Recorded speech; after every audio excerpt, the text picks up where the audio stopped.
Et nous sommes maintenant en présence du politologue et historien Jean-Charles Chourek. Bonjour. Bonjour. Vous êtes directeur de recherche au CNRS, spécialiste de la Pologne et des relations judéo-polonaises et notamment auteur de La Pologne, les Juifs et le communisme. C'était aux éditions Michel Oudiard. On va avec vous évoquer l'après-guerre, au lendemain de la Shoah. Qu'en est-il de la population juive polonaise? 3 millions de morts, 90% de cette population décimée par la Shoah. Qui revient à Varsovie notamment, et dans quelles conditions? Ceux qui reviennent d'abord sont ceux qui ont réussi à fuir l'avancée allemande de septembre 1939 et qui ont rejoint l'Union soviétique. C'est eux qui sont les principaux survivants. C'est surtout des jeunes, c'est souvent des gens qui ont abandonné leurs parents, pas pour les abandonner, mais parce que ils ont fui vers l'Union soviétique. Et reviennent environ en 1945-46 250 000 personnes d'Union soviétique. Ce sont les principaux survivants. Environ 30, 40, 50 000, on ne sait pas très bien, survivants sont ceux qui ont réussi à survivre dans les campagnes polonaises ou dans les villes, à Varsovie, à Cracovie, enfin dans les grandes villes, dans les bunkers, dans les forêts, parmi les partisans, cachés chez des paysans. Il va y avoir environ 30, 40 000 personnes, 50 000, encore une fois, on ne sait pas trop le chiffre. Et puis ceux qui sont revenus aussi, qui étaient hors de Pologne, hors des frontières polonaises, qui étaient par exemple dans des prisons allemandes en Allemagne ou dans des camps de concentration. Il y a eu des juifs dans les camps de concentration allemands qui sont revenus des camps de concentration. Il y a eu aussi ça. En gros, ça fait quelque chose comme 300 000 personnes. Qui sont les rares survivants du ghetto de Varsovie et les survivants du ghetto et les survivants de la révolte du ghetto?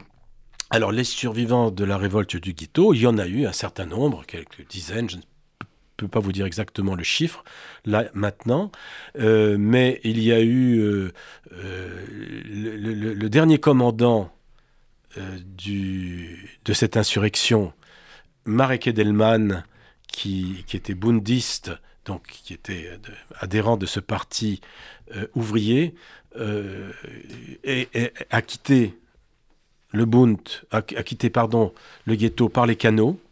Il y avait parmi eux aussi un fameux combattant du ghetto qui s'appelait Simcha Roten en version hébreu, parce qu'il a rejoint, il est parti pour Israël après, son nom est devenu Simcha Roten, mais dans le ghetto, il était kajik.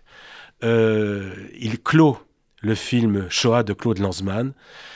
C'est donc une figure importante. Donc il y a eu un certain nombre de combattants qui ont réussi à quitter le ghetto, ou qui l'avaient quitté avant. Donc il y avait donc il y a eu un certain nombre de gens qui étaient en dehors du ghetto. Et puis on a pu quitter le ghetto avant l'insurrection aussi. Donc c'est de là que viennent aussi des survivants du ghetto. Des survivants. Il n'y en a plus beaucoup aujourd'hui, c'était des enfants à l'époque, mais il y en a encore. Alors, un autre épisode important de l'immédiat après-guerre sera le pogrom de Kielce. Nous sommes le 4 juillet 1946. Que se passe-t-il ce jour-là? Oui, c'est un très grave événement. Les survivants reviennent en Pologne, les survivants reviennent d'Union soviétique dans des trains. Et cette époque de la Pologne qui démarre à la fin 1944 jusqu'à la fin des années 40, 48, 49, 50, même 51 et 52, c'est une période de guerre civile. Une partie des combattants nationalistes n'acceptent pas de rendre les armes et rejoignent des maquis et s'attaquent aux Juifs aussi. Et s'attaquent aux Juifs, et donc les trains sont systématiquement attaqués, et il y a entre 1000 et 2000 personnes, 2000 Juifs, qui dans ces trains sont débarqués et assassinés. Et à Kielce, dans cette ville du centre de la Pologne, se trouve un bâtiment de survivants qui se soumet, je ne vais pas vous raconter en détail le pogrom parce que c'est quelque chose d'assez long mais assez grave quand même. Ça vaut le coup de lire le livre de Jan Gross, La peur, où le pogrom est détaillé très précisément. Mais ce qu'il faut savoir, c'est que c'est le bruit d'un meurtre rituel d'un petit enfant juif polonais qui avait disparu, tué pour les besoins du meurtre rituel par du sang juif, et donc par les juifs de cette ville de Kielce.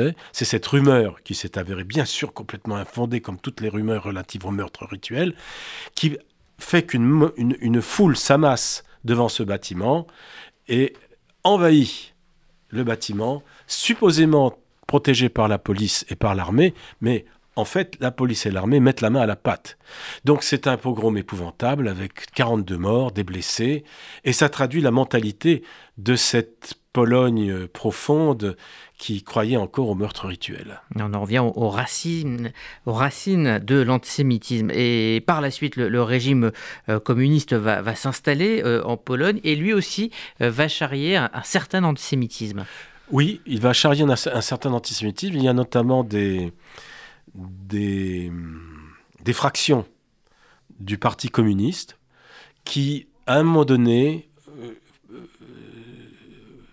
se met une fraction qui met la cause antisémite comme principale cause de la Pologne communiste et qui va s'attaquer aux juifs essentiellement communistes, c'est-à-dire aux juifs de leur parti, à leurs sympathisants, et cela va produire d'abord une vague d'antisémitisme en 1956, mais surtout en 1968. En 1968, cette fraction du Parti communiste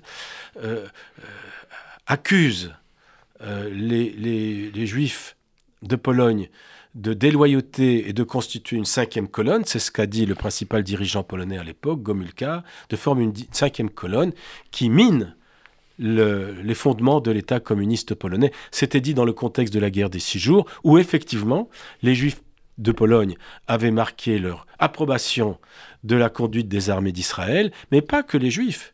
La Pologne arienne, la Pologne non juive aussi avait applaudi aux victoires de l'armée d'Israël par profond antisoviétisme. Voyant que les soviétiques étaient du côté de l'Égypte, ils s'étaient mis du côté d'Israël.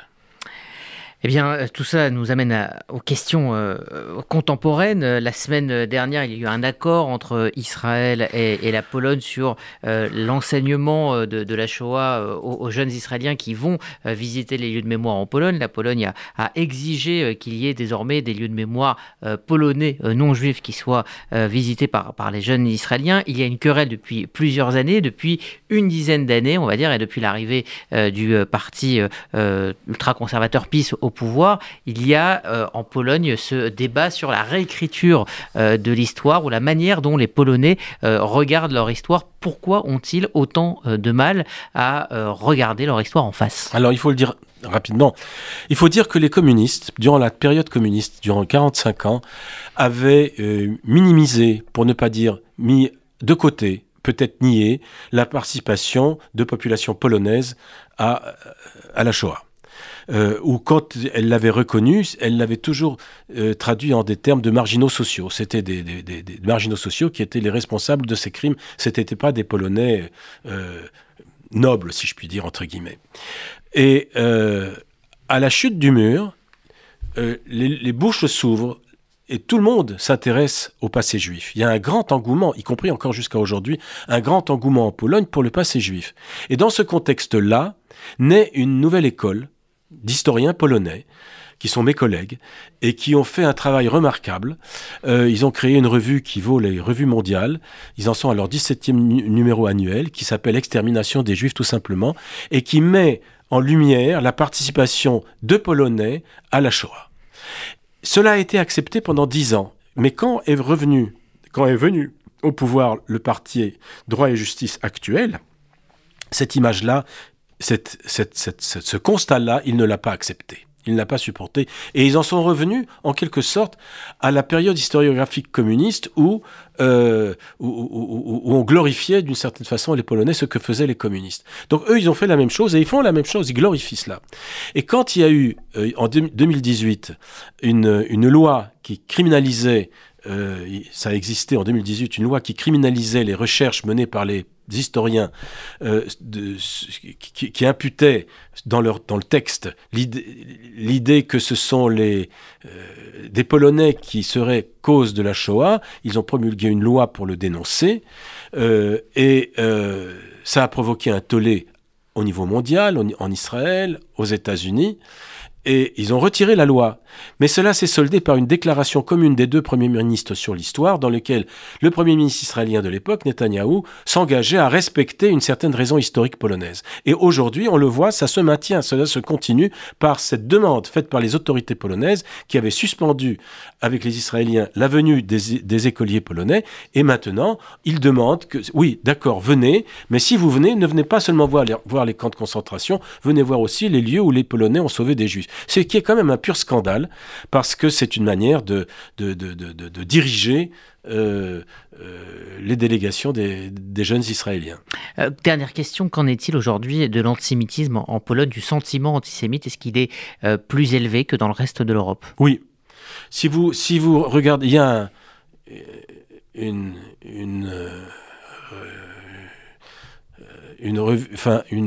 étude, une analyse régulière sociologique sur le degré d'antisémitisme dans chaque pays. Les Polonais sont toujours les plus hauts. C'est-à-dire qu'ils charrient le plus les opinions antisémites par rapport à d'autres pays. Mais quand vous regardez ce classement, la France n'est pas très loin par rapport aux Polonais. Et honnêtement, ce qu'on peut dire, c'est que je crois qu'il y a quand même plus d'antisémitisme en France qu'en Pologne aujourd'hui. Bien, merci Jean-Charles Chourec.